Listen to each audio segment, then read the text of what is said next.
अब मैं बोलूंगी तो लोग कहेंगे कि बोलती है। बचपन की बात और थी भाभी जी। अब तो हालात वो नहीं रहे जो 20 साल पहले थे। तब हम जरूरतमंद थे और आपके एहसानों तले दबे हुए थे। मगर अब मेरा बेटा विक्रम इस शहर के सबसे बड़े कॉलेज में प्रोफेसर बन गया है। उसकी इज्जत, उसका आत्मसम्मान है। और वो जो हर वक्त आपकी बेटी श्रुति के पीछे भागता फिरता था, वो सिर्फ बचपना था। उसे अब भूल जाना ही सबके लिए बेहतर है। अब मेरा बेटा पढ़ा लिखा और काबिल इंसान बन चुका है, जबकि आपकी बेटी का हाल तो सबके ही सामने है, जो इंटर की परीक्षा में 2 बार फेल होकर अब घर की 4 दीवारी में बैठी वक्त बर्बाद कर रही है। हम अपने खानदान की नाक नहीं कटवाना चाहते हैं कि कल को लोग कहें कि एक प्रोफेसर की पत्नी अनपढ़ और जाहिल है। किरण जी के इन जहरीले और नुकीले शब्दों ने श्रुति के वजूद में जैसे हजारों छुरियां चुबो दी। वो जो किचन के दरवाजे के पीछे खड़ी अपनी मंगनी पक्की होने की खुशी में मुस्कुरा रही थी, उसके गालों पर अचानक आंसुओं की बरसात उतर आई। उसके हाथ में पकड़ी चाय की ट्रे कांपने लगी। तभी श्रुति के पिता शेखर जी ने एक गहरी सांस ली और बहुत धीमी आवाज में बोले, बहन जी, रिश्ते पैसे या डिग्री से नहीं, दिल से निभाए जाते हैं। श्रुति भले पढ़ाई में कमजोर रही हो, मगर उसका दिल बहुत साफ है और बचपन से ही उसका नाम विक्रम के साथ जुड़ा रहा है। आज अगर इस तरह की बातें करोगी तो फिर मेरा भरोसा टूट जाएगा। मगर किरण जी का लहजा और सख्त हो गया। कुर्सी से उठते हुए बोली, भाई साहब, इज्जत दिल से नहीं हैसियत से मिलती है। मेरी बात पत्थर की लकीर समझ लीजिए कि विक्रम अपनी जिंदगी किसी ऐसी लड़की से शादी करके बर्बाद नहीं करेगा जो खुद कुछ नहीं कर सकी। उसे अब अपने बराबर की लड़की चाहिए, जो उसके साथ किसी महफिल में खड़ी होकर अंग्रेजी बोल सके, न कि श्रुति की तरह चूल्हे पर रोटियां बनाते हुए पूरी उम्र निकाल दे। ये सब सुनकर श्रुति के अंदर जैसे कुछ टूटकर बिखर गया। उसने आईने में खुद को देखा और सूजी हुई आंखों से खुद से सवाल किया, क्या वाकई मैं इतनी बेकार हूँ कि मेरी कोई कीमत ही नहीं? विक्रम और श्रुति के परिवार एक ही गांव में रहते थे। श्रुति का परिवार आर्थिक रूप से थोड़ा कमजोर था और विक्रम एक संपन्न परिवार से बिलोंग करता था। दोनों शुरुआत में गांव के स्कूल में ही पढ़ते थे, जहां पर दोनों की एक दूसरे से दोस्ती हो गई थी। उसके बाद विक्रम शहर पढ़ने के लिए चला गया, लेकिन शहर जाने से पहले उसने अपनी माँ से कहा कि वो श्रुति को पसंद करता है और उसी से शादी करना चाहता है। बेटी की इच्छा के चलते किरण जी ने श्रुति और विक्रम का रिश्ता तय कर दिया और विक्रम शहर चला गया। लेकिन वहां जाकर वो शहर की दुनिया में मगन हो गया और श्रुति को लेकर उसके मन में हीन भावना आ गई। और इधर श्रुति ने पढ़ाई में ज्यादा मन नहीं लगाया, जिसकी वजह से वो फेल हो गई और आज श्रुति को बेइज्जती झेलनी पड़ी। किरण जी के जाने के बाद उसी रात उसने फैसला कर लिया कि वो इस अपमान का जवाब शब्दों से नहीं बल्कि अपनी कामयाबी से देगी। उसने अपनी पुरानी किताबें निकाली जो धूल से भरी पड़ी थीं और दिल में ठान लिया कि अब नींद उसकी आंखों में तभी आएगी जब वो विक्रम और उसकी घमंडी माँ को ये दिखा देगी कि एक हारी हुई लड़की जब जीतने की ठान लेती है तो इतिहास बदल देती है। विक्रम, जो कभी उसके लिए दुनिया का केंद्र था, अब उसे एक चुनौती लगने लगा। उसने शहर जाने का फैसला किया और पिता के सामने हाथ जोड़कर बोली, पापा, मुझे बस एक मौका दे दीजिए। मैं साबित करना चाहती हूँ कि मैं बोझ नहीं हूँ। मैं इस समाज के उन तानों को खत्म करना चाहती हूँ जो इंसान को सिर्फ डिग्रियों से तौलता है। शेखर जी ने उसे शहर में पढ़ने की इजाजत दे दी, क्योंकि वो जानते थे कि अब बेटी का हौसला टूटने वाला नहीं है। अगले ही दिन श्रुति ने अपनी पुरानी किताबों को एक थैले में बांधा और कमरे का दरवाजा अंदर से बंद कर लिया। उसके कानों में अब भी आंटी की आवाजें गूंज रही थीं, जो उसके पिता से कह रही थी कि भाई साहब, इस लड़की को शहर भेजकर आप अपना पैसा और वक्त दोनों बर्बाद करेंगे। जो यहाँ गांव के स्कूल में 2 शब्द नहीं सीख पाई, वो बड़े शहर के कॉलेजों में भला क्या कर लेगी? श्रुति ने इन कड़वी बातों को अपने दिल में एक अमानत की तरह संभाल लिया। उसकी आंखों में अब आंसू नहीं थे, बल्कि एक ठंडी आग जल रही थी। उसने पिता के पास जाकर बहुत धीरे से कहा, पापा, मुझे बस एक मौका दे दीजिए। मैं कभी आपका सिर झुकने नहीं दूंगी। शेखर जी ने बेटी के सिर पर हाथ रखा और भर्राई आवाज में बोले, श्रुति बेटा, शहर की जिंदगी बहुत कठिन होती है।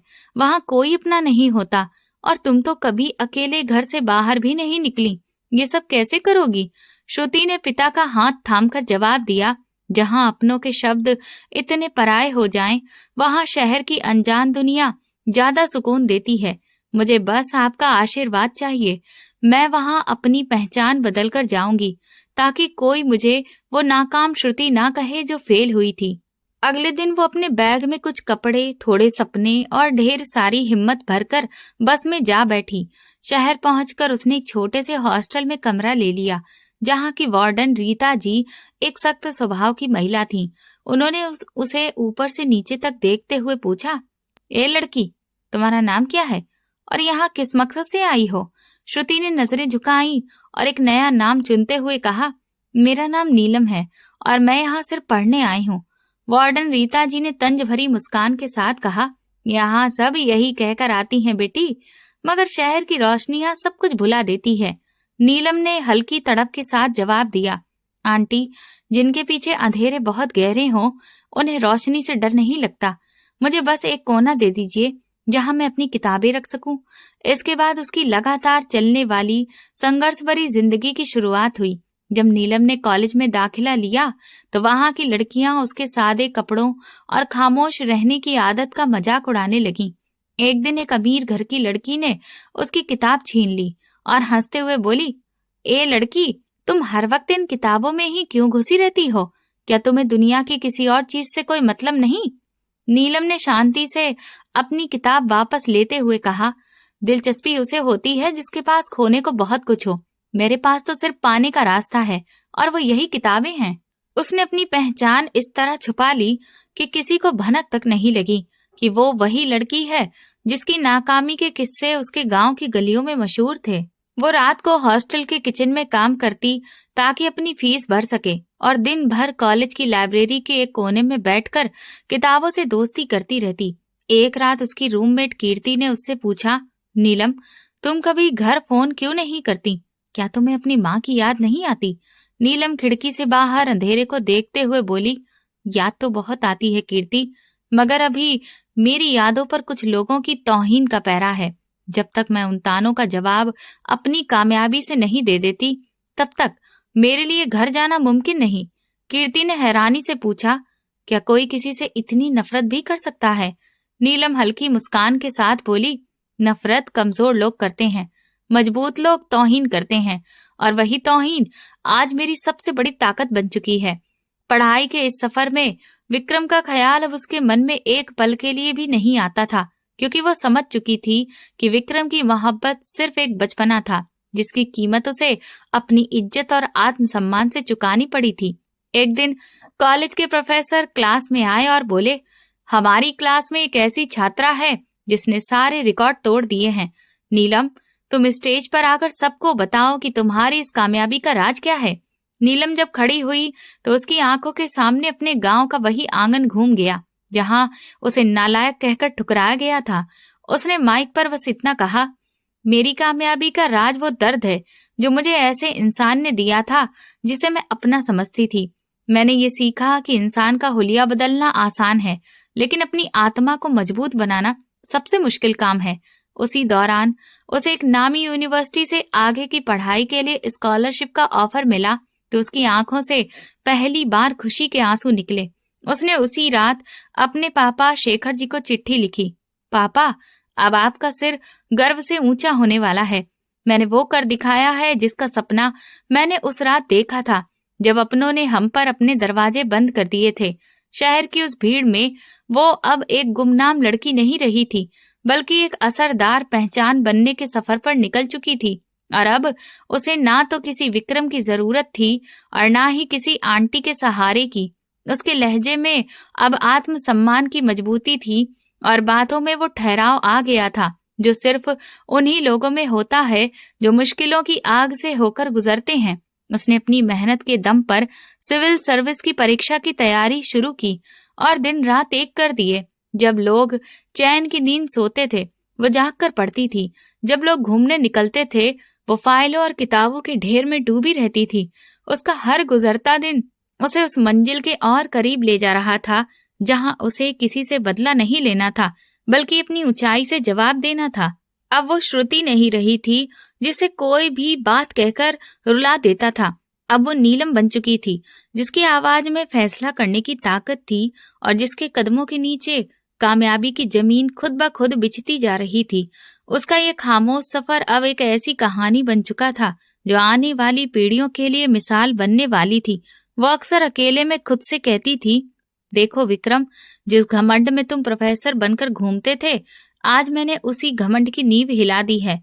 अब जब आमना सामना होगा तो तुम सिर्फ एक आम अध्यापक रहोगे और मैं कानून की वो ताकत बन चुकी होंगी जो हर गलत बात का जवाब देना जानती हो। उसकी ये खामोशी अब एक तूफान का रूप ले चुकी थी जो बहुत जल्द उसके गांव की हवा बदलने वाली थी। उसकी जीत का सूरज उगने ही वाला था। उसने अपनी सारी पुरानी यादों को जैसे एक संदूक में बंद कर दिया था, ताकि अब उसकी जिंदगी में सिर्फ भविष्य की रोशनी रहे और बीते कल की कोई परछाई उसे परेशान न कर सके। उसी दौरान शहर के एक बेहद महंगे मैरिज हॉल में रोशनी और रौनक बिखरी हुई थी, जहां गांव के एक अमीर परिवार की एक बड़ी शादी हो रही थी और वहीं विक्रम अपने कॉलेज के प्रोफेसर दोस्तों के बीच घिरा हुआ बड़े घमंड से बातें कर रहा था। उसने महंगा 3 पीस सूट पहन रखा था और उसका अंदाज ऐसा था जैसे वही दुनिया का सबसे बड़ा इंसान हो। उसी वक्त नीलम अपने पिता शेखर जी के साथ उस शादी में पहुंची। उसका पहनावा सादा था और चेहरे पर वही पुरानी सादगी थी, लेकिन अब उसकी आंखों में कमजोरी नहीं थी। विक्रम की नजरों में उसे पहचानने की कोई कोशिश तक नहीं थी, क्योंकि शादी उसके लिए सिर्फ फंक्शन था। वहीं खड़े खड़े विक्रम अपने दोस्तों से कह रहा था कि इंसान की पहचान उसकी संगत से होती है। मैंने तो पहले ही तय कर लिया था कि आगे बढ़ना है तो उन लोगों को पीछे छोड़ना होगा जो रास्ते में रुकावट बनते हैं, चाहे वे रिश्तेदार ही क्यों ना हो। उसका इशारा साफ तौर पर नीलम की तरफ था, जो पास ही खड़ी थी। तभी उसके एक दोस्त ने नीलम की ओर देखते हुए पूछा, विक्रम, ये लड़की कौन है जो बार बार तुम्हारी तरफ देख रही है? क्या कोई जानने वाली है? विक्रम ने नीलम पर एक ठंडी नजर डाली और बेरुखी से बोला, छोड़ो यार, कोई गांव की लड़की होगी। हमारे गांव में ऐसे बहुत से लोग हैं जिन्हें हम सिर्फ जरूरत के वक्त ही पहचानते हैं। ये सुनकर नीलम के दिल में जैसे किसी ने गहरी चोट कर दी। फिर भी उसने खुद को संभाला और हिम्मत करके विक्रम के पास गई, ताकि कम से कम उसे हेलो तो कह सके, और बहुत धीमी आवाज में बोली, विक्रम, कैसे हो और तुम्हारी नौकरी कैसी चल रही है? विक्रम ने उसकी बात का कोई जवाब देने की बजाय अपने हाथ में पकड़ा खाली गिलास उसकी तरफ बढ़ा दिया और बेहद अपमानजनक लहजे में बोला, ए लड़की, ये गिलास पकड़ो और जाकर देखो, अगर कोई वेटर मिल जाए तो उससे कहना कि मेरे दोस्तों के लिए ताजा जूस ले आए। श्रुति का हाथ गिलास पकड़ते हुए कांप गया। उसकी आंखें भर आईं और उसने रुंधी आवाज में कहा, विक्रम, मैं श्रुति हूँ। क्या तुम मेरा नाम भी भूल गए?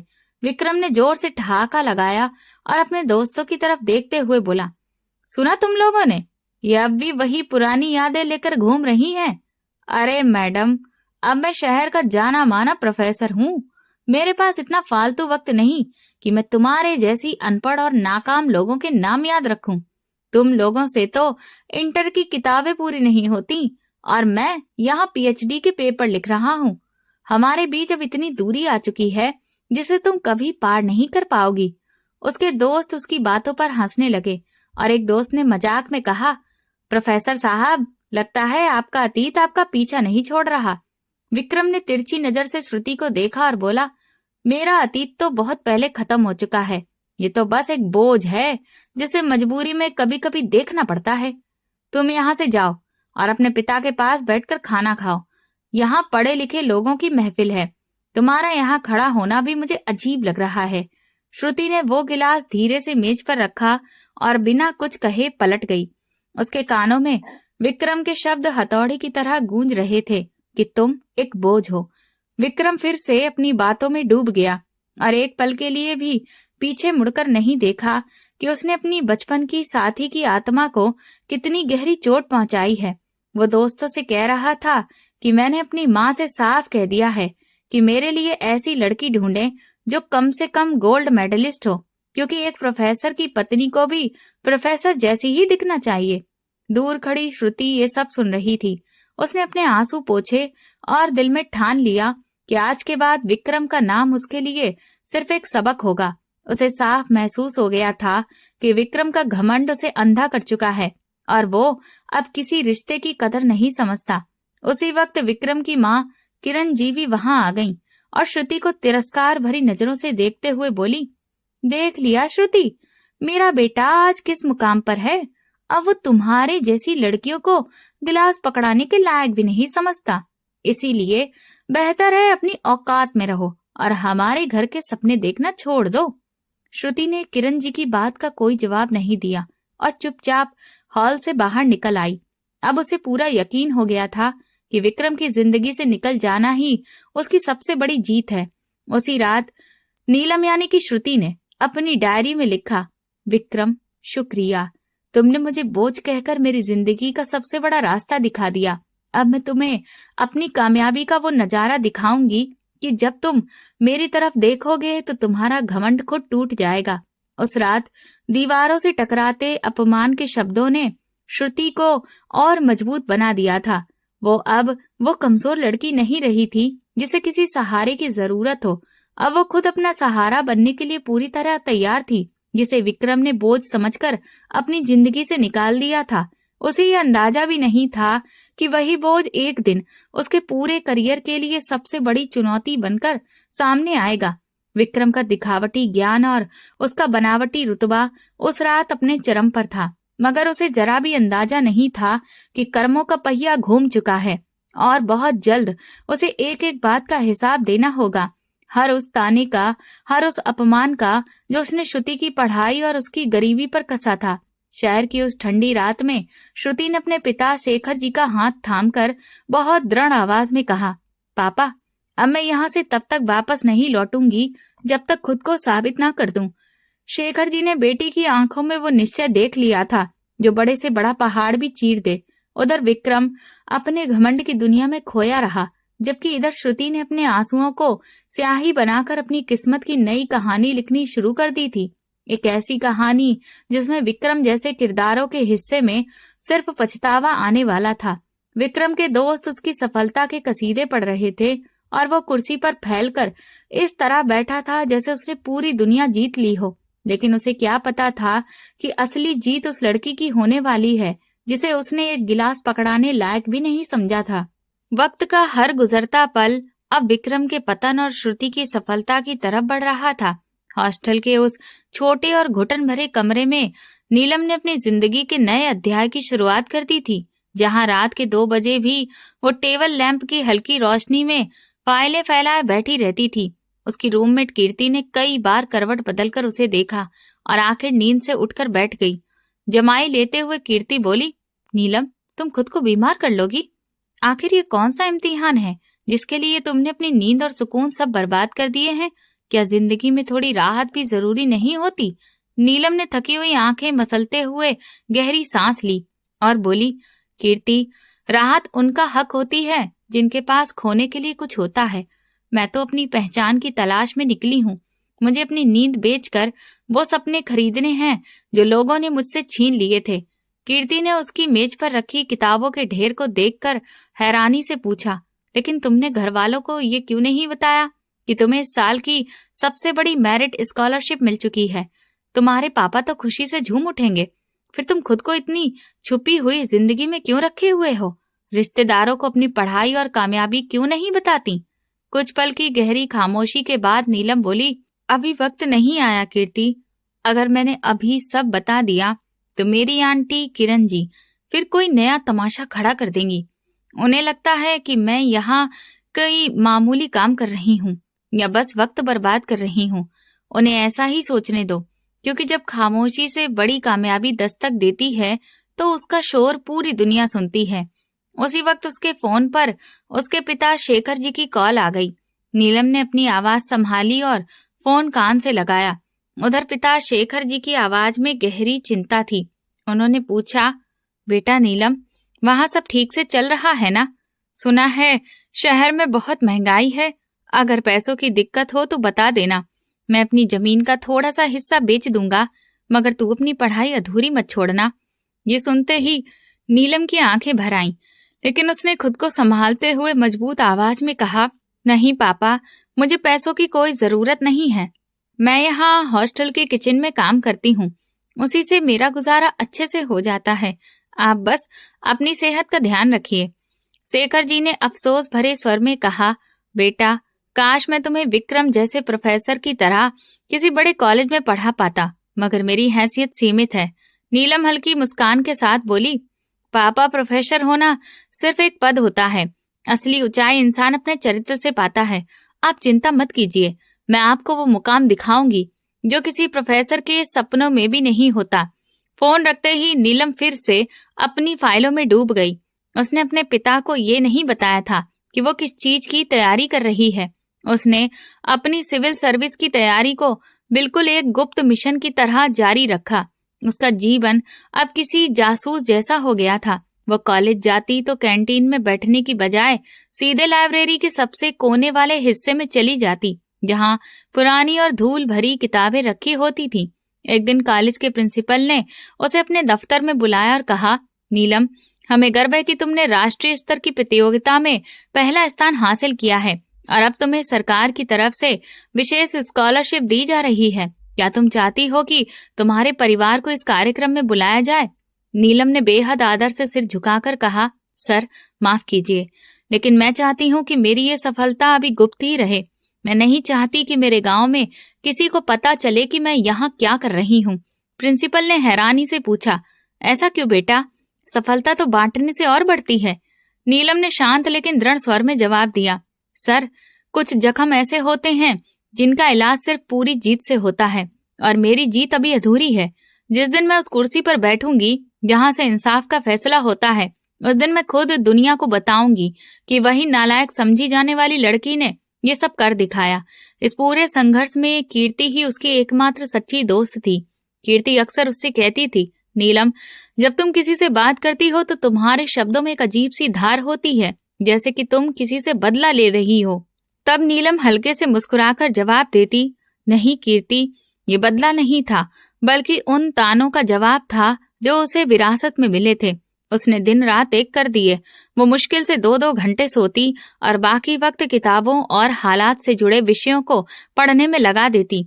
उसकी आंखों के नीचे काले घेरे पड़ गए थे, लेकिन उसके हौसले में जरा भी कमी नहीं आई। वो कई रातों में खिड़की के पास खड़ी होकर विक्रम के वही शब्द दोहराती, तुम एक बोझ हो, और फिर दांत भींचकर दोबारा पढ़ाई में जुट जाती। उसने अपनी स्कॉलरशिप की रकम बहुत संभाल कर खर्च की और उसी से महंगी किताबें और जरूरी नोट्स खरीदे ताकि तैयारी में कोई कमी ना रह जाए। इस दौर में उसे कई बार पैसों की तंगी झेलनी पड़ी, लेकिन उसने कभी हार नहीं मानी। एक बार उसकी आंटी किरण जी का फोन आया और तंज भरे लहजे में पूछा, सुना है तुम शहर में नौकरी कर रही हो, आखिर कितना कमा लेती हो? नीलम ने खुद पर काबू रखते हुए सधे स्वर में कहा, अभी तो बस सीख रही हूँ आंटी, जिस दिन कमाऊंगी आपको खुद पता चल जाएगा। किरण जी हंस पड़ी और बोली, हाँ हाँ, हमें पता है तुम क्या कमा रही होगी। हमारी बात मानो और वापस आ जाओ। विक्रम की सगाई एक बहुत पढ़ी लिखी लड़की से हो रही है, तुम कम से कम काम काज में हाथ बटा देना। श्रुति ने दिल पर पत्थर रखकर कहा, आप चिंता न करें, मैं शादी के दिन जरूर आऊंगी और आपको अपनी कमाई का हिस्सा भी दूंगी। फोन रखते ही उसने खुद से कहा कि अब उसकी ये खामोश मेहनत अपने अंजाम के करीब पहुंच चुकी है। उसने अपनी तैयारी पूरी कर ली थी, परीक्षा हो चुकी थी और अब बस परीक्षा के नतीजों का इंतजार था। उसे पता था कि उसकी चुप्पी एक ऐसे तूफान की आहट है जो विक्रम के घमंड और किरण जी की तौहीन को हमेशा के लिए शांत कर देगा। उसकी रातों की मेहनत ने उसे इतनी ताकत दे दी थी कि अब उसे किसी सहारे की जरूरत नहीं थी। वो अकेले ही एक फौज बन चुकी थी जो अपने साथ हुई हर बेइज्जती का जवाब देने के लिए तैयार थी। श्रुति की ये कहानी इस बात की गवाही थी कि जब कोई लड़की अपनी तौहीन को अपनी ताकत बना लेती है तो उसे गिराने वाला कोई नहीं होता। उसने अपनी सारी उपलब्धियों को एक फाइल में सहेज कर रखा था और उस फाइल का नाम उसने रखा था मेरा जवाब। ये जवाब अब बहुत जल्द सबके सामने आने वाला था और उसकी खामोश मेहनत अपनी मंजिल के बिल्कुल करीब पहुंच चुकी थी। आखिरकार उसकी मेहनत रंग ले आई। 6 महीने बाद शहर के सरकारी कॉलेज का विशाल हॉल आज फूलों और रंग बिरंगी झंडियों से सजा हुआ था। जहां सालाना पुरस्कार वितरण समारोह पूरे शबाब पर था। विक्रम, जो इस कॉलेज का सबसे चर्चित प्रोफेसर माना जाता था, स्टेज के बीचों बीच खड़ा अपने जूनियर अध्यापकों और छात्रों पर रौब झाड़ रहा था। उसके चेहरे पर वही पुराना घमंड था जो वक्त के साथ और गहरा हो गया था। उसने कलाई पर बंधी घड़ी देखते हुए गुस्से में एक स्टाफ मेंबर से कहा, अरे भाई, अभी तक सोफों की व्यवस्था ठीक नहीं हुई। तुम्हें पता भी है आज हमारी खास मेहमान कौन है? इस जिले की नई एसपी मैडम आ रही हैं, जिनका नाम उनके सख्त अनुशासन के लिए मशहूर है। अगर उन्हें जरा सी भी अव्यवस्था दिख गई तो पूरे कॉलेज की बदनामी तय है। विक्रम के पास खड़े एक दूसरे प्रोफेसर ने मुस्कुराते हुए कहा, अरे विक्रम जी, आप बेकार ही चिंता कर रहे हैं। आपकी मौजूदगी में कोई गड़बड़ कैसे हो सकती है? आखिर आप ही तो हैं इस कार्यक्रम के इंचार्ज और आपकी व्यवस्था पूरे शहर में मिसाल मानी जाती है। विक्रम ने अपनी टाई ठीक की और गर्व से बोला, वो तो है, मैं किसी भी काम में लापरवाही बर्दाश्त नहीं करता। वैसे सुना है एसपी मैडम बहुत कम उम्र की हैं, पहले ही प्रयास में सिविल सर्विस का एग्जाम टॉप किया है। काश हमारे कॉलेज में भी ऐसे होनहार लोग होते। यहाँ तो लोग 12वीं पास करने में ही उम्र गुजार देते हैं। उसका इशारा आज भी तंज के रूप में श्रुति की तरफ था, जिसे उसने बरसों पहले अपनी जिंदगी से बाहर निकाल दिया था। हॉल के पीछे बैठे कुछ छात्र आपस में धीमी आवाज में बातें कर रहे थे कि आज प्रोफेसर विक्रम कुछ ज्यादा ही उत्साहित लग रहे हैं। शायद किसी बड़ी उपलब्धि का इंतजार है या फिर वो चीफ गेस्ट को प्रभावित करना चाहते हैं। तभी अचानक हॉल के मुख्य दरवाजे की तरफ हलचल हुई और बाहर से पुलिस की गाड़ियों की आवाज पास आने लगी। विक्रम ने गहरी सांस ली और कोट के बटन बंद करते हुए स्वागत टीम से कहा, सब लोग लाइन में खड़े हो जाओ और जैसे ही मैडम अंदर आए फूल बरसाना शुरू कर देना। किसी के चेहरे पर तनाव नहीं दिखना चाहिए। तभी कॉलेज का चपरासी हांफता हुआ आया और बोला, सर, गाड़ियां गेट पर पहुंच गई हैं। प्रोटोकॉल ऑफिसर कह रहे हैं कि मैडम अभी हॉल में प्रवेश करेंगी। विक्रम ने एक बार फिर पूरे हॉल पर नजर डाली। उसे लगा जैसे माहौल में एक अजीब सी बेचैनी है और दिल की धड़कन अपने आप तेज हो गई है। उसने सोचा शायद इतने बड़े अफसर के स्वागत का दबाव है। उसने ऊंची आवाज में कहा, सभी छात्र शांत रहें और अपनी अपनी सीटों पर सीधे बैठ जाएं। हमारी खास मेहमान आ रही हैं। पूरे हॉल में सन्नाटा छा गया और सबकी नजरें उस बड़े दरवाजे पर टिक गईं जहां से एसपी को अंदर आना था। विक्रम स्टेज से नीचे उतरा और गुलदस्ता लेकर ठीक सामने खड़ा हो गया। उसके मन में इस वक्त सिर्फ अपनी प्रतिष्ठा, अपना पद घूम रहा था। तभी दरवाजा खुला, पुलिसकर्मियों ने रास्ता बनाया और गहरे नीले रंग की साड़ी पहने एक गरिमामयी महिला हॉल में दाखिल हुई। उसके चेहरे पर ऐसा आत्मविश्वास और तेज था कि लोग खुद ब खुद सम्मान में खड़े हो गए। विक्रम ने मुस्कुराते हुए सिर झुकाया और गुलदस्ता आगे बढ़ाया, लेकिन जैसे ही उसकी नजर सामने खड़ी महिला के चेहरे पर पड़ी, उसके हाथ ठंडे पड़ गए और जुबान जैसे तालू से चिपक गई। सामने श्रुति खड़ी थी, वही श्रुति जिसे उसने कभी बोझ और नाकाबिल कहकर ठुकरा दिया था। श्रुति की आंखों में अब डर नहीं, बल्कि एक ऐसी चमक थी जो विक्रम के सारे घमंड को तोड़ रही थी। श्रुति ने बहुत शांति से उसके कांपते हाथों से गुलदस्ता लिया और हल्की मगर सदी हुई मुस्कान के साथ कहा, धन्यवाद प्रोफेसर साहब। सुना है आप इस कार्यक्रम के आयोजक हैं।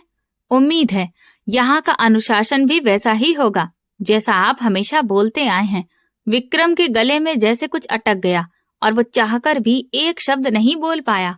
उसे लगा पूरा हॉल घूम रहा है। तभी पास खड़े प्रोफेसर ने हैरानी से उसके कंधे पर हाथ रखते हुए कहा, विक्रम जी, क्या हो गया आपको? आप अचानक ऐसे चुप क्यों हो गए? चलिए मैडम को स्टेज तक लेकर चलते हैं। विक्रम लड़खड़ाते कदमों के साथ श्रुति को रास्ता देता हुआ खुद पीछे चलने लगा और श्रुति पूरे सम्मान और आत्मविश्वास के साथ स्टेज की ओर बढ़ गई। उसके पीछे चलते हुए विक्रम को अपनी पूरी जिंदगी किसी फिल्म की तरह नजर आने लगी। वो ताने, वो अपमान भरे शब्द और वो जुमले जो उसने कभी श्रुति पर कसे थे, आज वही सब उसके अपने चेहरे पर जोरदार तमाचों की तरह पड़ रहे थे। हॉल में मौजूद हर व्यक्ति श्रुति के व्यक्तित्व से प्रभावित था और विक्रम को ऐसा लग रहा था जैसे उसे सबके सामने खड़ा करके सजा दी जा रही हो। उसके मन में बार बार यही सवाल उठ रहा था कि आखिर ये कैसे मुमकिन है कि जिसे वो कभी 12वीं पास भी ना कर पाने वाली लड़की समझता था, वो आज इतनी बड़ी अधिकारी बन चुकी है और उसे इसकी भनक तक नहीं लगी। श्रुति ने स्टेज पर पहुंचकर माइक संभाला और जैसे ही उसने बोलना शुरू किया, उसकी आवाज में एक अजीब सा आत्मविश्वास और दृढ़ता थी। उसने कहा, यहाँ मौजूद सभी आदरणीय शिक्षक और प्रिय विद्यार्थियों को मेरा नमस्कार। आज मैं यहाँ सिर्फ एक अधिकारी के रूप में नहीं बल्कि एक उदाहरण बनकर आई हूँ कि जब किसी लड़की को नाकाबिल कहकर ठुकरा दिया जाता है, तब भी अगर उसका इरादा मजबूत हो तो किस्मत को बदलने में ज्यादा वक्त नहीं लगता। स्टेज के एक कोने में खड़ा विक्रम पसीने से तर हो रहा था। उसे अपनी जिंदगी की सबसे बड़ी हार साफ नजर आ रही थी। अब उसे समझ आ रहा था कि हॉल में फैली हुई बेचैनी असल में उसके पतन की आहट थी और श्रुति की जीत का ऐलान, जिसने आज उसके पूरे घमंड को मिट्टी में मिला दिया था। विक्रम को एहसास हुआ कि आज वो इस समारोह का सितारा नहीं बल्कि एक टूटा हुआ तारा है, जिसकी रोशनी श्रुति की कामयाबी के सामने पूरी तरह फीकी पड़ चुकी है। श्रुति अब स्टेज की बीच वाली कुर्सी पर बैठ चुकी थी और पूरे हॉल पर एक शांत लेकिन मजबूत नजर डाल रही थी, जबकि विक्रम की हालत उस अपराधी जैसी थी जिसे सजा सुनाए जाने से पहले कटघरे में खड़ा कर दिया गया हो। वो बार बार अपने माथे से पसीना पोंछ रहा था और उसके दिल में तूफान मचा हुआ था कि आखिर ये सब कैसे और कब हो गया। किसी तरह हिम्मत जुटाकर जब विक्रम श्रुति के पास से गुजरा तो उसने बहुत धीमी आवाज में कहा, श्रुति, ये तुम ही हो ना? क्या मैं सच में तुम्हें देख रहा हूँ या कोई सपना देख रहा हूँ? श्रुति ने अपनी फाइल से नजरें हटाकर विक्रम की तरफ ऐसे देखा जैसे वो उसे पहचानती ही ना हो और बेहद पेशेवर लहजे में बोली, माफ कीजिए मिस्टर विक्रम, ये एक सरकारी कार्यक्रम है और इस तरह से निजी बातें करना अनुशासन के खिलाफ है। विक्रम को ऐसा लगा जैसे किसी ने उसके चेहरे पर ठंडा पानी डाल दिया हो। वो तड़प कर बोला, श्रुति, मैं विक्रम हूँ, तुम्हारा अपना, तुम्हारा मंगेतर। क्या तुम सब कुछ भूल गई? श्रुति ने गहरी सांस ली और शांत लेकिन सख्त आवाज में कहा, मेरी यादों में सिर्फ वही लोग सुरक्षित हैं जो रिश्तों की इज्जत करना जानते हैं और जिनका चरित्र ऊंचा होता है। बाकी सब मेरे लिए किसी बंद फाइल के बेजान कागजों जैसे हैं। विक्रम के पैरों तले से जैसे जमीन खिसक गई। उसे वो वक्त याद आने लगा जब वो श्रुति को तुच्छ समझकर पुकारता था और आज वही लड़की उसे उसके नाम और औकात का एहसास करा रही थी। इसी दौरान हॉल में मौजूद एक प्रोफेसर ने आगे बढ़कर श्रुति से पूछा, मैडम, क्या आप विक्रम को पहले से जानती हैं? इनका चेहरा देखकर ही ऐसा लग रहा है कि बहुत हैरान है। श्रुति ने मुस्कुराते हुए जवाब दिया, प्रोफेसर साहब, हैरानी तो आमतौर पर वही महसूस करते हैं जिनकी सोच छोटी होती है। मैं बस ये देख रही हूँ कि इस कॉलेज का स्तर क्या है, जहाँ शिक्षक अपने मेहमानों का स्वागत करने की बजाय उनकी जिंदगी के किस्सों में दिलचस्पी रखते हैं। विक्रम को ऐसा महसूस हुआ जैसे उसे पूरे हॉल में कोड़े मार रहे हो। वो वहां से हटकर पीछे की ओर चला गया, जहाँ उसकी माँ यानी किरण जी अभी तक सदमे की हालत में बैठी थी। उन्होंने विक्रम का हाथ पकड़कर लचीली आवाज में कहा, विक्रम बेटा, ये वही लड़की है ना जिसे हमने घर से निकाल दिया था? इतनी बड़ी अधिकारी कैसे बन गई? कहीं ये कोई धोखा तो नहीं?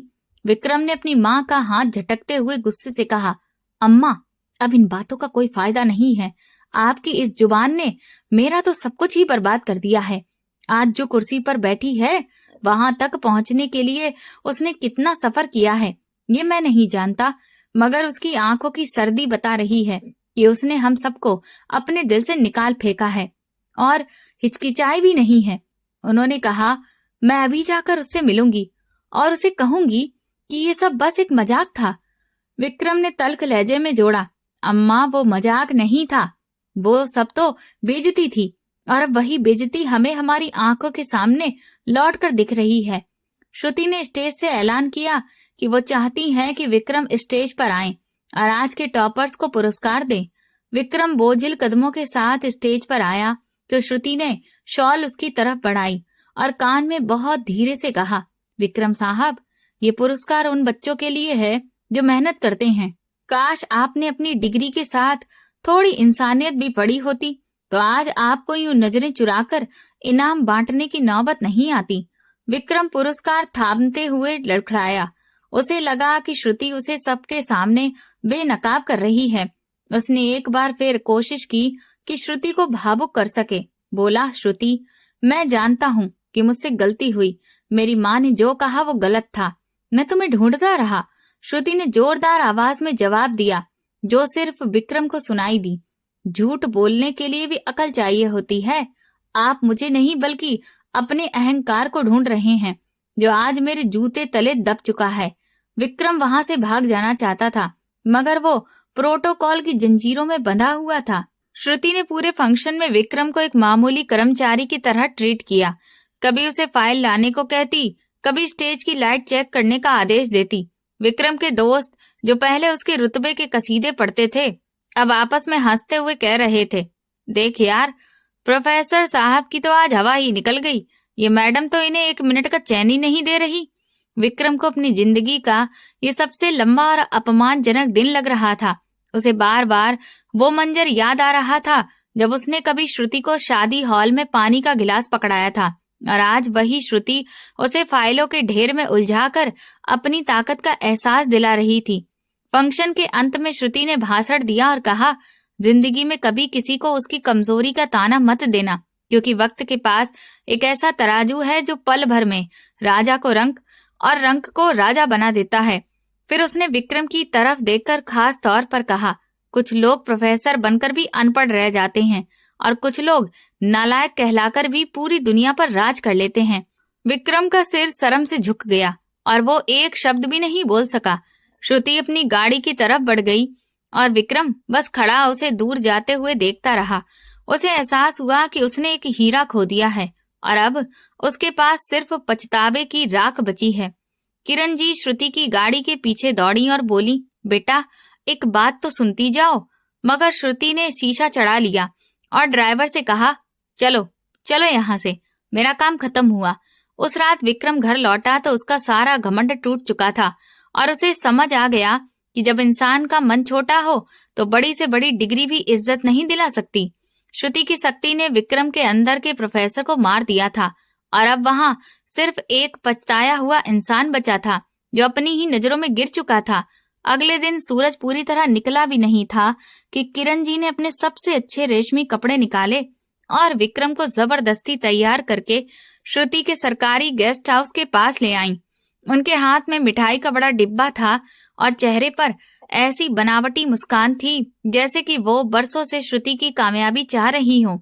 गेस्ट हाउस के गार्ड ने रोका तो किरण जी भड़क कर बोली, अरे हटो सामने से, तुम्हें पता नहीं है मैं तुम्हारी मैडम की आंटी हूँ और ये मेरा बेटा विक्रम है, जो शहर का मशहूर प्रोफेसर है। हम अपनी श्रुति से मिलने आए हैं। गार्ड ने जब अंदर खबर दी तो श्रुति ने उन्हें ड्राइंग रूम में बैठाने का आदेश दिया।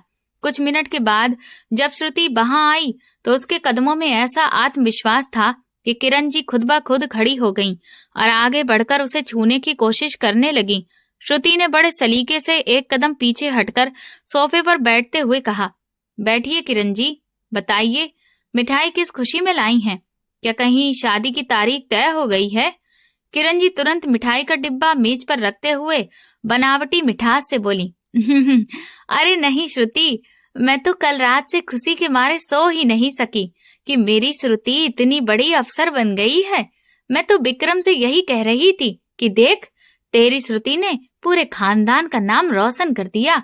बचपन में हम सब नासमझ थे जो तेरी कदर नहीं कर सके। कोने में सिर झुकाए बैठे विक्रम ने हिम्मत करके श्रुति की तरफ देखा और बोला, श्रुति, अम्मा ठीक कह रही है, हमसे गलती हुई थी। हमें तुम्हारी काबिलियत का अंदाजा नहीं था। मैं आज भी उस रिश्ते पर कायम हूँ जो हमारे बड़ों ने बचपन में तय किया था। मैं तुम्हें वो सारी खुशियां दूंगा जो पहले नहीं दे सका। श्रुति ने गहरी सांस ली और मेज पर रखी फाइल बंद करते हुए कहा, विक्रम साहब, शायद आपको गलतफहमी है। बचपन में मैं सचमुच नादान थी और समझती थी कि रिश्ते प्यार से निभाए जाते हैं, मगर आपकी माँ ने मुझे सिखाया कि रिश्ते डिग्री और ओहदे के तराजू पर तोले जाते हैं। किरण जी तुरंत बोली, अरे नहीं श्रुति, मैंने तो तुम्हें आगे पढ़ाने के लिए डांटा था। देखो, मेरी शक्ति की वजह से ही तो तुम आज यहाँ पहुंची हो। अब पुरानी बातें छोड़ो और शादी की तारीख तय करो। विक्रम प्रोफेसर है और तुम बड़ी अफसर हो। तुम दोनों की जोड़ी पूरे शहर में मिसाल बनेगी। श्रुति के होठों पर एक तीखी मुस्कान आई और उसने किरण जी की आंखों में देखते हुए कहा, किरण जी, मुझे आपके वो शब्द आज भी याद हैं। मेरा बेटा प्रोफेसर बन जाएगा और तुम्हारी नालायक बेटी तो इंटर में 2 बार फेल हो चुकी है। हम ये रिश्ता करके अपनी नाक नहीं कटवाएंगे। याद है ना आपको? किरण जी का चेहरा सफेद पड़ गया और वो हकलाने लगी। वो तो गुस्से में कह दिया था। श्रुति ने हाथ के इशारे से उन्हें चुप कराया और सख्त लहजे में बोली, किरण जी, आप मुझसे रिश्ता नहीं जोड़ना चाहती हैं। आप मेरे ओहदे से रिश्ता जोड़ना चाहती हैं। जब मैं कुछ नहीं थी तब आपने अपने बेटे की सगाई किसी और लड़की से करवा दी जो प्रोफेसर थी, और आज आप मुझे श्रुति नहीं एसपी के तौर पर देख रही हैं। तो आप चाहती हैं कि आपके बेटे की शादी एसपी से हो जाए, लेकिन मैं अधिकारी होकर आपके बेटे से शादी क्यों करूंगी, जो ना एक अच्छा इंसान है और ना ही मेरे ओहदे के बराबर, और अब मेरे दिल में उसके लिए कोई मोहब्बत भी नहीं है। फिर मैं ये रिश्ता क्यों जोड़ूं? मैं तो किसी ऐसे इंसान से शादी करूंगी जिसे मोहब्बत की कदर पता हो, जिसके अंदर इंसानियत हो, जो दूसरों की इज्जत करना जानता हो। मुझे अपना स्तर गिराने का शौक नहीं है और ना ही ऐसा रिश्ता करके अपने पद की इज्जत दांव पर लगाने की जरूरत है। लोग क्या कहेंगे कि एक ए ग्रेड की अफसर ने एक छोटी सोच वाले इंसान से शादी कर ली? विक्रम तड़प कर बोला, श्रुति, क्या तुम हमारी मोहब्बत का मजाक उड़ा रही हो? क्या तुम सब कुछ भूल जाओगी? श्रुति कुर्सी से उठते हुए बोली, प्यार तो आपने उसी दिन खत्म कर दिया था जिस दिन आपने मुझे शादी हॉल में पानी का गिलास पकड़ाया था। अब यहाँ सिर्फ तिरस्कार बाकी है, और सच्चाई ये है कि अब आप मेरे लायक नहीं हैं। किरण जी रोते हुए बोली, श्रुति, ऐसा मत करो। श्रुति ने दरवाजे की तरफ इशारा करते हुए कहा, आंटी जी, अब आप जाइए, मुझे बहुत जरूरी काम निपटाने हैं। और हाँ, ये मिठाई भी ले जाइए, क्योंकि मुझे आपके हाथ का स्वाद कड़वा लगता है। विक्रम और उसकी माँ जब गेस्ट हाउस से बाहर निकले तो उनके चेहरों पर लालच और बेइज्जती साफ झलक रही थी।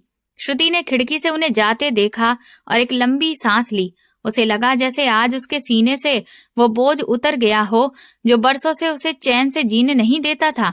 उसे आज समझ आ गया था कि जब इंसान खुद को पहचान लेता है तो दुनिया के सारे ओहदे उसके सामने छोटे पड़ जाते हैं, और लालची रिश्तों की कीमत एक कौड़ी से ज्यादा नहीं होती।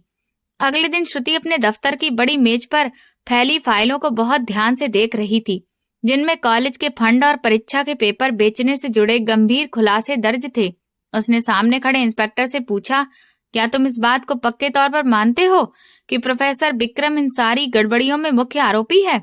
इंस्पेक्टर ने सिर झुकाकर कहा, जी मैडम, सारे ठोस सबूत उसी की तरफ इशारा करते हैं। ये लोग पैसे लेकर पेपर लीक करवाते हैं और कॉलेज की लाइब्रेरी के नाम पर आने वाले लाखों रुपए भी अपने निजी खाते में डलवाते हैं। श्रुति के होठों पर हल्की मुस्कान आई और उसने आदेश दिया, कल सुबह विक्रम को पूछताछ के लिए मेरे ऑफिस में लाया जाए। अगले दिन जब विक्रम बिना हथकड़ी लेकिन 2 सिपाहियों के साथ श्रुति के सामने पेश हुआ तो उसका चेहरा पीला पड़ चुका था। श्रुति कुर्सी पर पीछे टिकते हुए शांत आवाज में बोली, बताइए प्रोफेसर साहब, रिश्तों की सौदेबाजी के बाद अब आपने शिक्षा जैसे पेशे को भी नहीं छोड़ा। विक्रम घबराकर बोला, श्रुति, ये सब झूठ है, मेरे खिलाफ साजिश है। मैं ईमानदार शिक्षक हूँ। तुम पुराने बदले में मेरी इज्जत खराब कर रही हो। श्रुति ने एक मोटी फाइल उसके सामने पटकते हुए सख्त लहजे में कहा, बदला लेने के लिए मुझे इतनी मेहनत की जरूरत नहीं थी। विक्रम जी, ये रसीदें आपके हस्ताक्षर वाली हैं और ये बैंक स्टेटमेंट साफ बता रही है कि एक प्रोफेसर की तनख्वाह से इतनी दौलत कैसे आ सकती है कि आप शहर के सबसे महंगे इलाके में बंगला खरीद लें, वो भी बिना लोन के।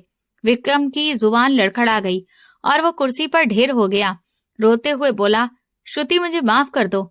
मेरी माँ जीते जी मर जाएगी अगर उसे पता चला कि मैं जेल जा रहा हूँ। श्रुति मेज पर झुककर उसकी आंखों में देखते हुए बोली, जब आप गरीब छात्रों का भविष्य बेच रहे थे तब आपको अपनी माँ की इज्जत का ख्याल क्यों नहीं आया? आपने मुझे नालायक कहा था क्योंकि मैं एक परीक्षा में फेल हुई थी, मगर आप तो जिंदगी की परीक्षा में फेल हो चुके हैं।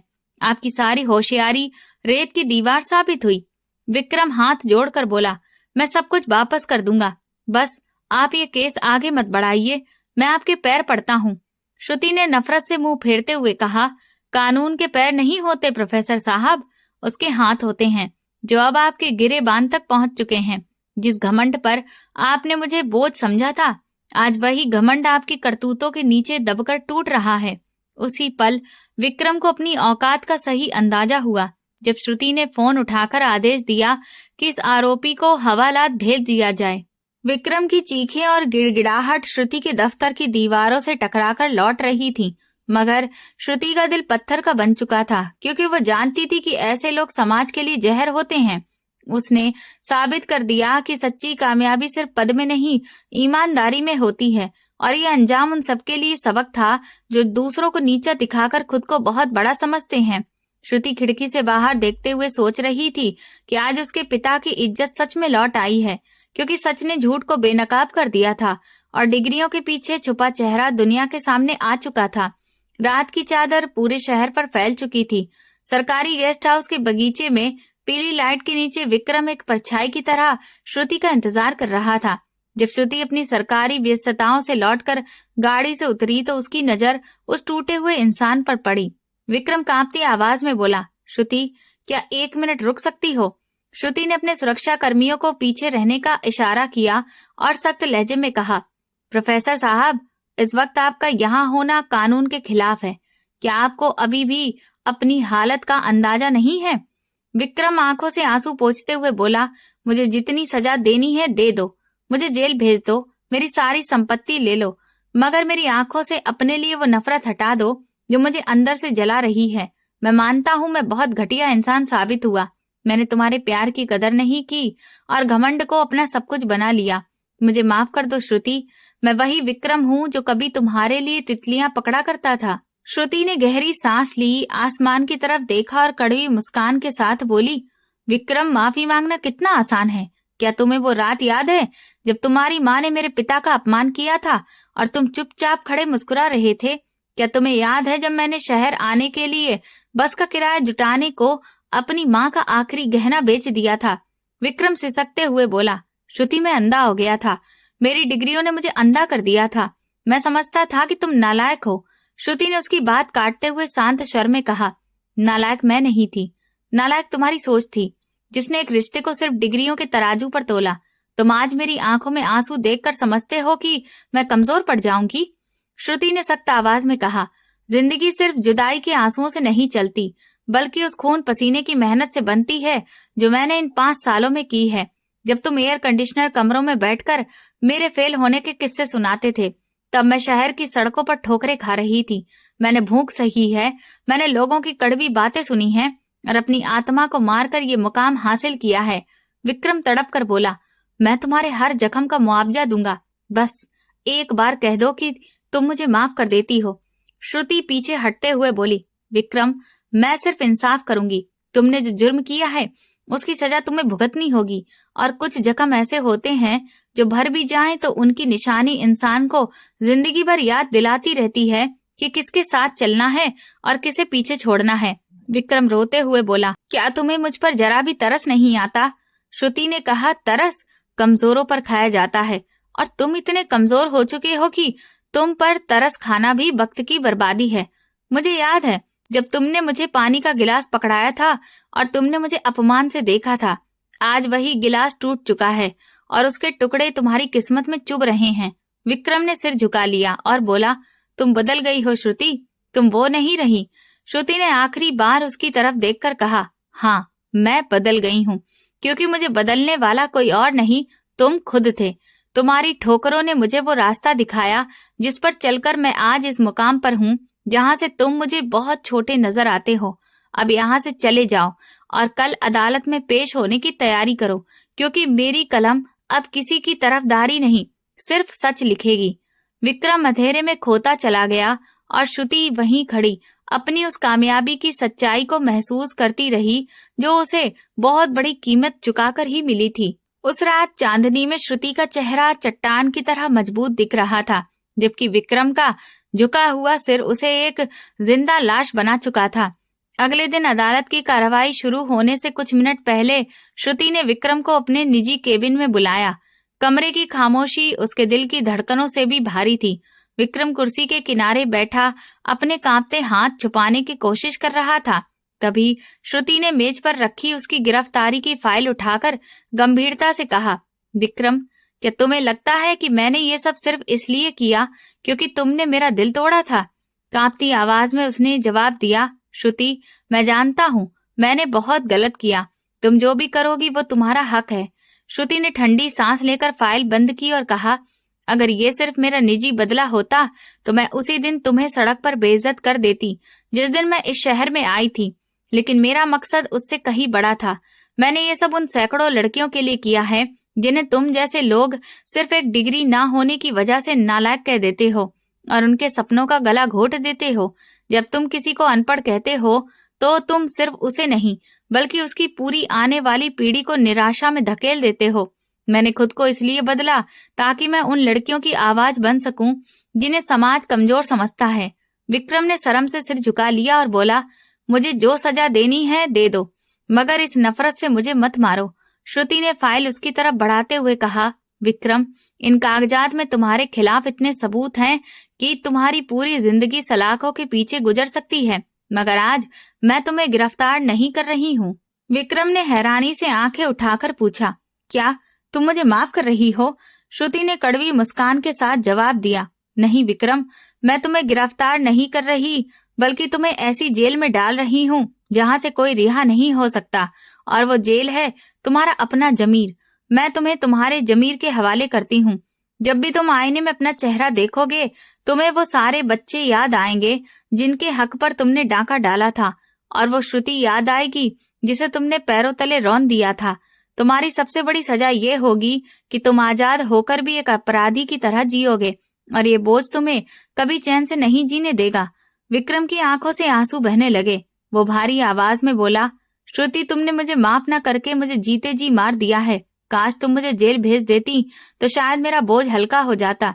श्रुति ने मुंह फेर लिया और कहा, अब यहाँ से चले जाओ, हमारा साथ यहीं खत्म होता है।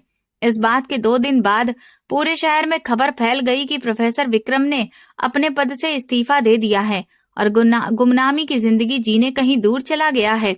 इस्तीफा देते समय उसने बस इतना कहा, जो शिक्षा इंसानियत ना सिखाए वो शिक्षा नहीं बल्कि अज्ञान का बोझ है, और मैं अब इस बोझ को और नहीं ढो सकता।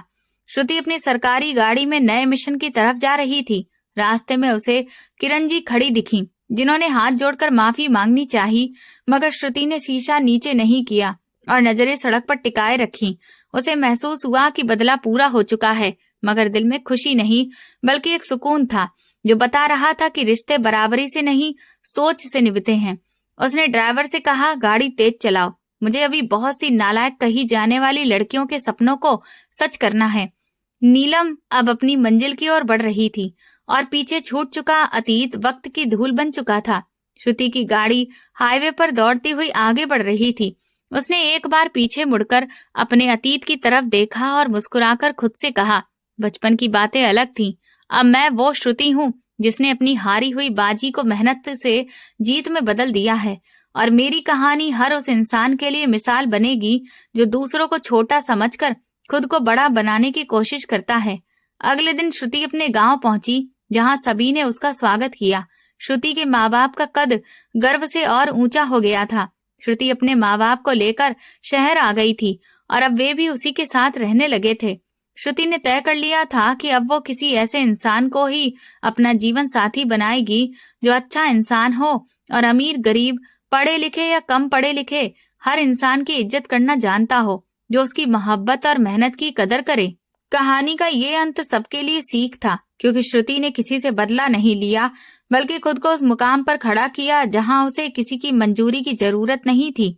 उसने साबित कर दिया कि जब एक औरत ठान ले तो अपनी कमजोरियों को अपनी सबसे बड़ी ताकत बना लेती है, और समाज के ताने उसके कदमों की धूल से ज्यादा कुछ नहीं होते। 1 साल बाद श्रुति कुछ यूपीएससी के स्टूडेंट्स को मोटिवेट करने के लिए एक कोचिंग इंस्टीट्यूट में पहुंची, जहां उसकी मुलाकात राहुल नाम के एक स्टूडेंट से हुई। राहुल काफी गरीब था और कई सालों से यूपीएससी की तैयारी कर रहा था। इस साल उसका आखिरी अटेम्प्ट था। उसने श्रुति से रिक्वेस्ट की, मैंने सुना है कि आपने बहुत कम सुविधाओं में मेहनत करके एक ही बार में यूपीएससी क्लियर कर लिया था। क्या आप मुझे कुछ गाइडेंस दे सकती हैं? मुझे इसकी बहुत जरूरत है। श्रुति को राहुल के अंदर वो लगन दिखाई दी जो एक वफादार अधिकारी बनने के लिए जरूरी होती है। उसने उसे अपने ऑफिस में आने को कहा। राहुल अगले ही दिन श्रुति से मिलने गया। श्रुति ने उससे कहा कि वो उसकी मदद करेगी और रोज जब तक एग्जाम नहीं हो जाता 1 घंटे का समय उसे देगी। अब राहुल रोज श्रुति के बंगले पर पहुंचने लगा। श्रुति उसकी एग्जाम की तैयारी में मदद करती थी। राहुल एक बहुत ही मेहनती और ईमानदार इंसान था। श्रुति धीरे धीरे राहुल को पसंद करने लगी, लेकिन वो अपने दिल की बात अभी नहीं कह पाई। वो सोचती थी कि अगर अभी उसने ये सब कहा तो राहुल का ध्यान पढ़ाई से भटक सकता है और वो उसे डिस्टर्ब नहीं करना चाहती थी, क्योंकि ये उसका आखिरी अटेम्प्ट था। उधर राहुल भी श्रुति से प्यार करने लगा था, लेकिन वो भी अपने मन की बात उससे नहीं कह पा रहा था, क्योंकि वो डर रहा था कि अभी वो एक साधारण गरीब इंसान है। पता नहीं श्रुति उसे एक्सेप्ट करेगी या नहीं। इसीलिए उसने भी तय किया कि पहले एग्जाम अच्छे से हो जाए। अगर उसने यूपीएससी क्लियर कर लिया तो वो श्रुति से अपने दिल की बात कह देगा, नहीं तो वो चुपचाप श्रुति की जिंदगी से चला जाएगा। और फिर वो दिन भी आ गया जब राहुल का एग्जाम हो गया और वो श्रुति को बताने आया कि उसका एग्जाम कैसा हुआ था। श्रुति जो राहुल का बेसब्री से इंतजार कर रही थी, राहुल को देखते ही उत्साहित हो गई और उससे पूछा कि आखिर तुम्हारा पेपर कैसा गया। राहुल ने कहा, पेपर तो अच्छा गया, लेकिन देखो किस्मत साथ देती है या नहीं, क्योंकि पिछले कई अटेम्प्ट्स मेरे कभी 1 नंबर से तो कभी 2 नंबर से बेकार चले गए। राहुल थोड़ा निराश हो गया। ये देखकर श्रुति ने राहुल का हाथ अपने हाथ में ले लिया, जिससे राहुल चौंक गया। श्रुति बोली, तुम्हें निराश होने की जरूरत नहीं है, तुमने पूरी मेहनत की है। अगर तुम्हारी किस्मत में लिखा होगा तो ये अटेम्प्ट तुम पास कर लोगे, और अगर ऐसा नहीं भी हो पाया तो भी निराश मत होना, क्योंकि तुमने अपनी तरफ से पूरा प्रयास किया है और जीवन सिर्फ एक ही रास्ते पर आकर नहीं रुकता।